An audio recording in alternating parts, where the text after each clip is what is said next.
கர்த்தருடைய பரிசுத்த நாமத்துக்கு ஸ்தோத்திரம். இன்றைய தினத்துக்கான தேவனுடைய வார்த்தையானது 1 சங்கீதத்தில் 1 சங்கீதம் 1 வசனத்தில் இருந்து 6 வசனத்து வரைக்கும் நம்ம தெரிந்த பகுதி.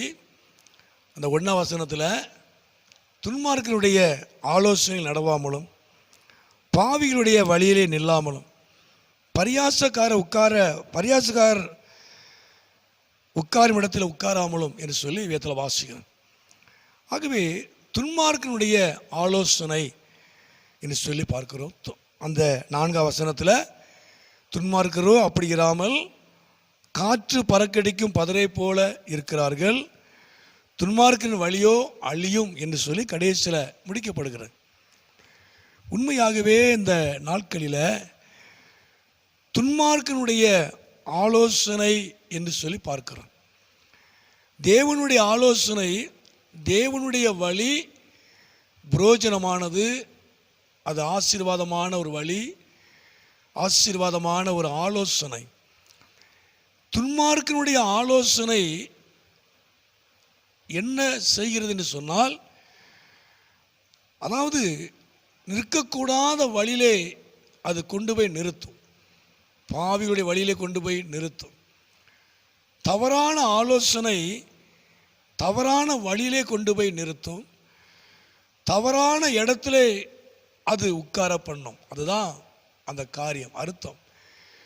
தவறான ஆலோசனை, தேவனுக்கு பிரியமில்லாத ஆலோசனை தவறான இடத்துல நிற்க பண்ணும், தவறான இடத்துல அது உட்கார பண்ணும். அதனுடைய முடிவு அது அழியும் என்று வேதம் சொல்லுகிறது.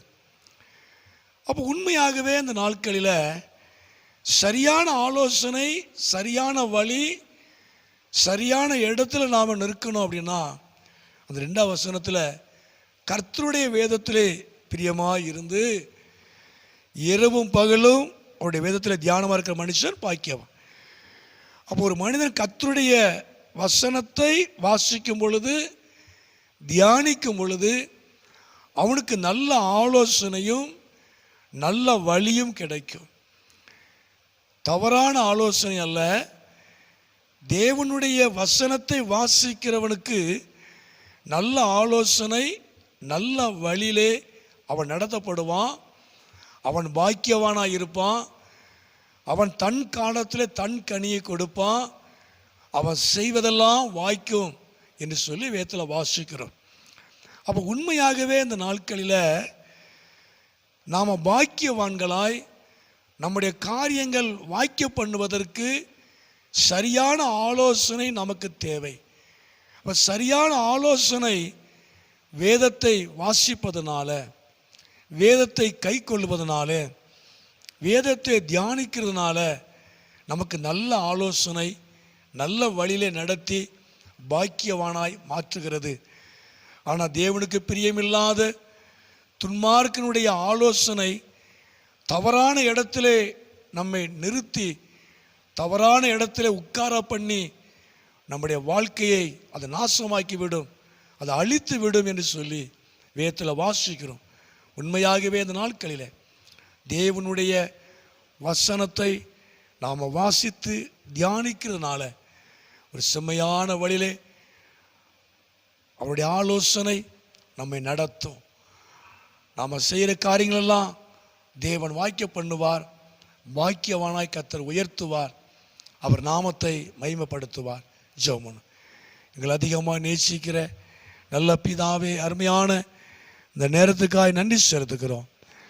ஆண்டவரே, நாட்களில் உம்முடைய வேதத்தில் நாங்கள் பிரியமாக இருந்து உம்முடைய வேதத்தை வாசிப்பதனால சரியான ஆலோசனை, சரியான வழியிலே கடந்து போக தேவன் உதவி செய்யும்.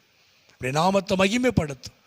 ஒரு தவறான ஆலோசனை அல்ல, தவறான வழி அல்ல, தவறான இடமில்லை. ஆண்டவரே, உம்முடைய ஆலோசனை நடக்க நீங்கள் எங்களுக்கு உதவி செய்யும்.